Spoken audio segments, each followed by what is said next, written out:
Hai, namaku Brian. Aku adalah mahasiswa di sebuah universitas negeri ternama di Jakarta. Status yang terdengar mentereng, tapi kenyataannya aku hidup pas-pasan. Setiap semester adalah pertaruhan. Setiap tagihan kuliah adalah ancaman bagiku. Aku selalu kesulitan dan kekurangan di hidupku. Bahkan untuk makan pun aku harus mencari pekerjaan tambahan. Aku bekerja paruh waktu di sebuah kafe di dekat kampus. Kafe itu tidak punya nama, namun selalu ramai dikunjungi mahasiswa-mahasiswi karena menggunakan biji kopi pilihan. Tempatnya hangat, remang, dan selalu beraroma kopi pahit. Terlihat estetis, cantik dari luar. Sama seperti pemiliknya, Bu Ita namanya. Seorang janda sosialita berusia 40-an tahun. Cantik dengan cara yang membuat orang lupa umur. Tatapannya terlalu menghanyutkan. Senyumnya terlalu personal kepadaku. Beliau seperti orang terdekatku, lebih mengayomi tepatnya. Aku sungguh nyaman bekerja di sini karena keberadaan Bu Ita. Brian, temani ibu makan. Brian, anterin ibu belanja. Aku tahu sejak awal, ini bukan sekedar perhatian atasan. Rekan-rekan kerjaku membenciku, bukan tanpa alasan. Bu Ita selalu membelaku setiap aku bikin kesalahan dan selalu memihakku. Hingga suatu malam, aku merasa benar-benar terancam. Selisih kas sebesar Rp400.000 menjadikanku terdakwa. Namun, Bu Ita tidak langsung memarahiku. Aku harus lembur, menelusuri ulang transaksi, semuanya ditemani beliau. Hujan turun tanpa jeda, listrik padam, kafe tenggelam dalam gelap, dan suara hujan yang menghantam kaca seperti detak jantung yang tak karuan. Aku menyalakan torch HP-ku dan kuarahkan ke atas.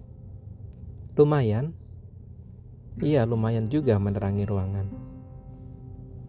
Sayup-sayup kulihat Bu Ita sudah mulai mengantuk menemaniku. Ibu pulang aja dulu. Sudah malam, Bu. Enggak, Brian. Kasihan kamu. Sendirian. Balas beliau sambil mengelus kepalaku. Brian, panggilnya lirih. Tiba-tiba ada perasaan aneh ketika Bu Ita memanggilku. Intonasi itu lembut dan serak. Terima kasih ya, sudah menjadi pegawai yang bertanggung jawab. Beliau masih lanjut mengelus kepalaku. Tak hanya suara, sentuhannya pun membuat hangat seluruh tubuhku. Terasa aliran darah bergerak deras menuju satu titik di tubuhku. Di meja nomor 13, jarak kami menyempit.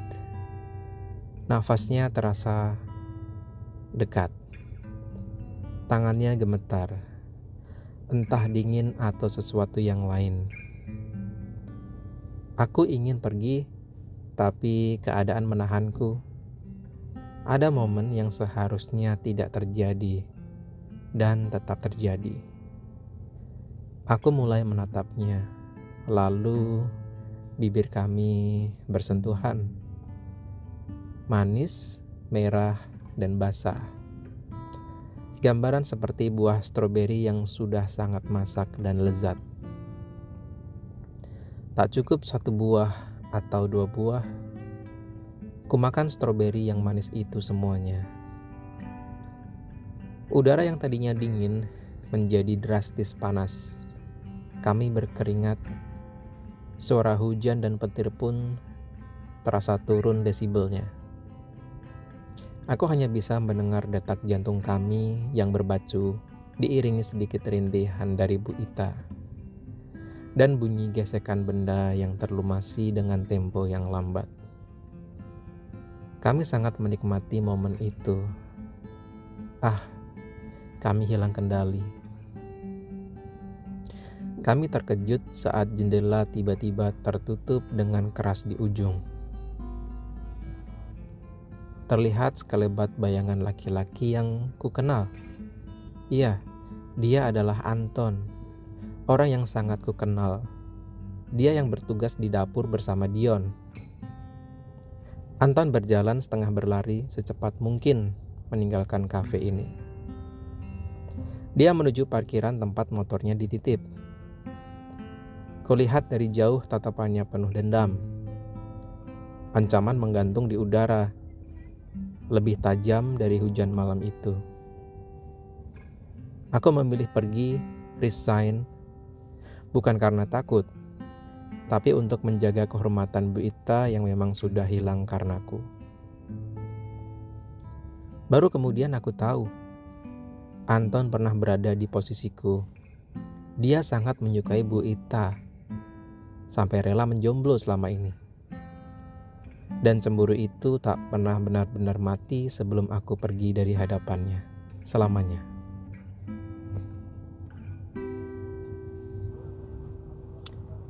Tanpa pekerjaan, Jakarta terasa semakin kejam. Hari-hariku menjadi kembali berat, serba kekurangan. Hingga suatu sore aku bertemu Chris, pelanggan kafe yang selalu datang dengan teman-temannya. Baik laki-laki ataupun perempuan, mereka selalu wangi, flamboyan, dan hidupnya terlihat tanpa beban. "Hey Brian, kok sekarang udah gak pernah kelihatan di kafe? Kemana? Udah resign ya?" Pertanyaan itu bertubi-tubi. Ramai sekali sampai aku tidak bisa menyela untuk menjawabnya. Akhirnya aku ceritakan yang sebenarnya, termasuk dengan skandal itu. Dan tentu saja aku bercerita juga kalau aku belum mendapatkan pekerjaan kembali. Lu mau gak kerja ikut gue? Enak kerjanya, gak capek kok, banyak duitnya. Pungkasnya meyakinkanku agar bisa mengikuti ajakannya.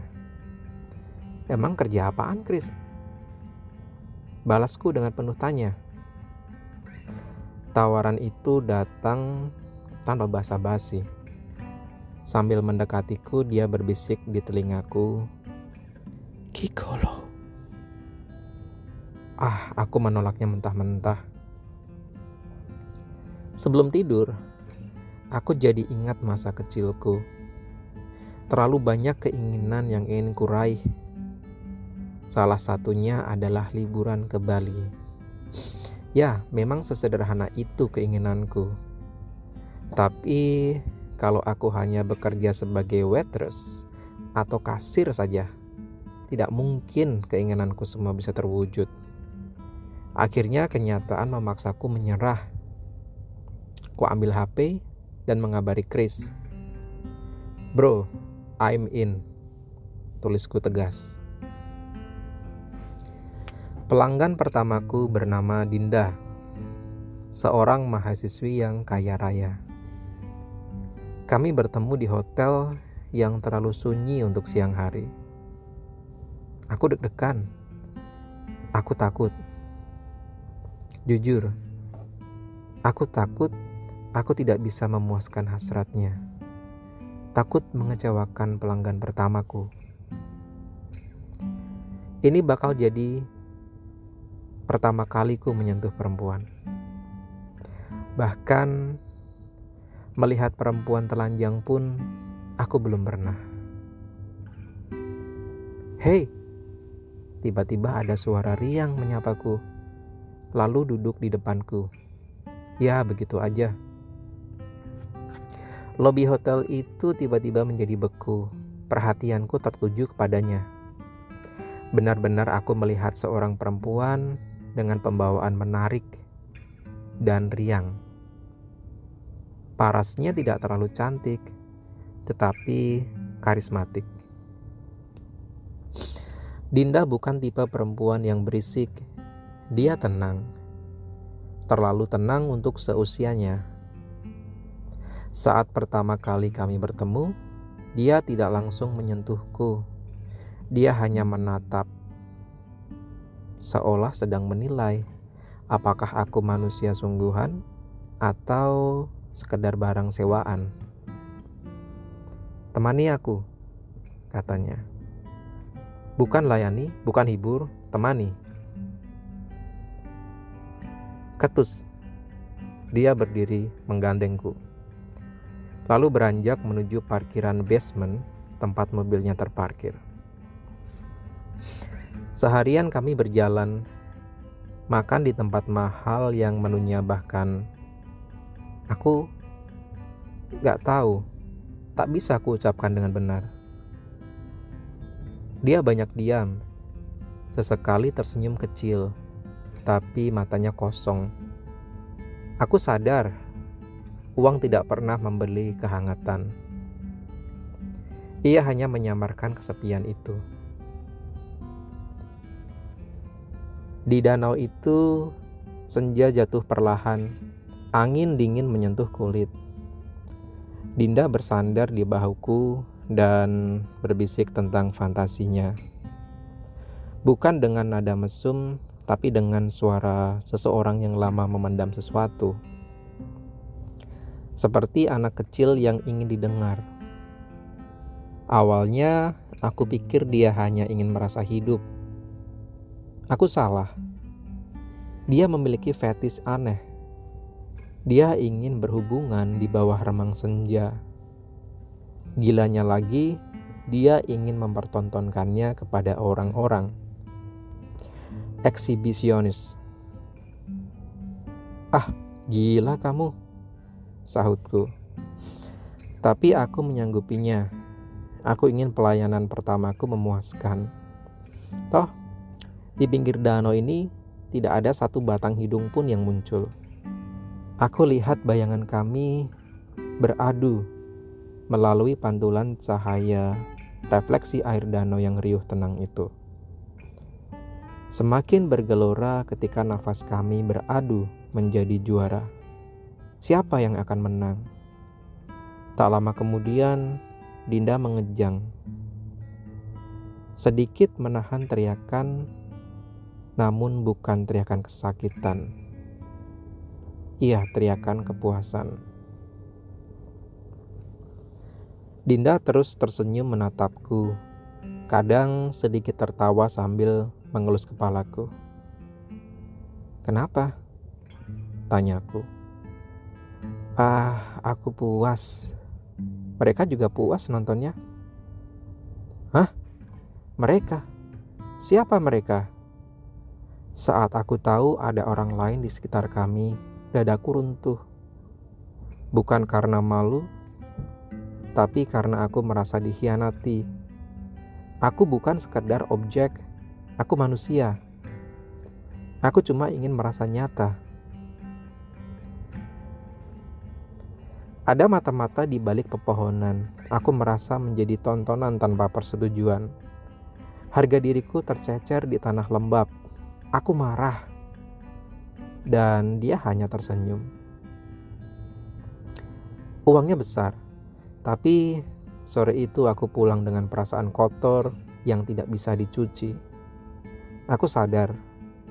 Ada luka-luka yang disembuhkan dengan cara melukai orang lain. Uang datang deras, terlalu deras. Aku membayar kuliah, membeli barang-barang yang dulu hanya bisa kupandangi dari etalase. Aku menipu diriku soal pekerjaan ini. Sampai Bu Siska datang. Seorang istri pejabat pemerintahan yang sangat berkuasa. Usianya kira-kira 48 tahun. Masuk usia senja, tapi waktu seperti menyerah padanya. Bersama dia segalanya terasa lembut. Bahkan aku sempat lupa bahwa ini adalah transaksi. Kami bepergian, tertawa, dan untuk sesaat aku merasa dipilih, bukan dibeli. Bu Siska berbeda, terlalu berbeda. Dia membuatku lupa bahwa aku sedang menjual diriku. Bersamanya, aku merasa dipilih, diperhatikan, bahkan dicintai.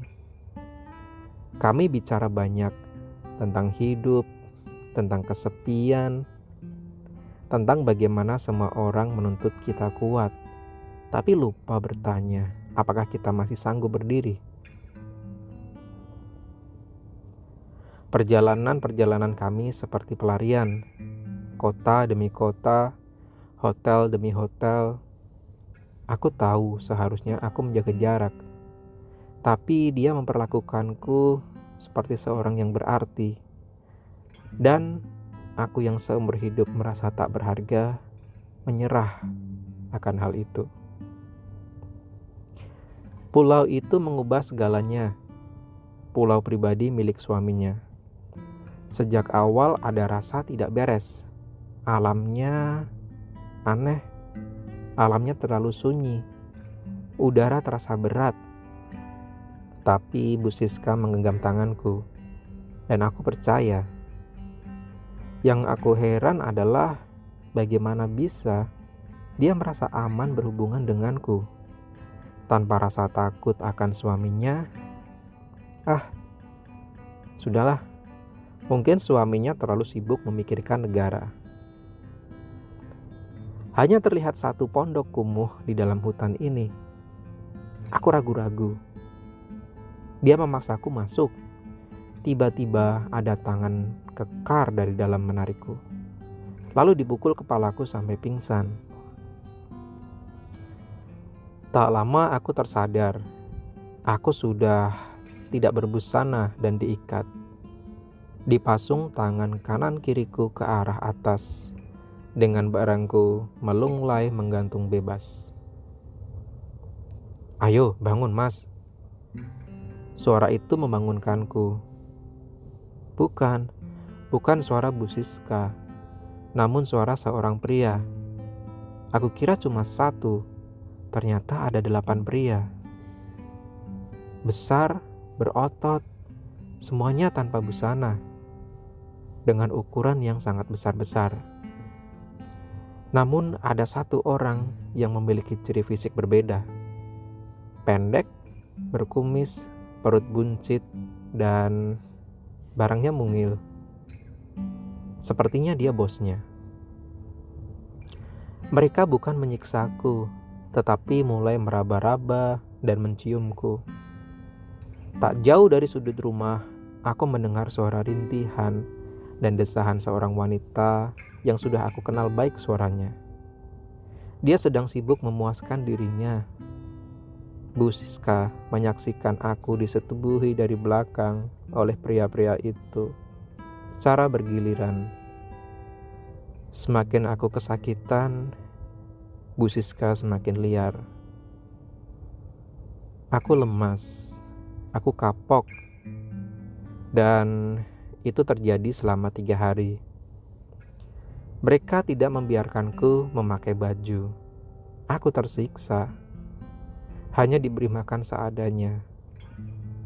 Aku capek, menangis.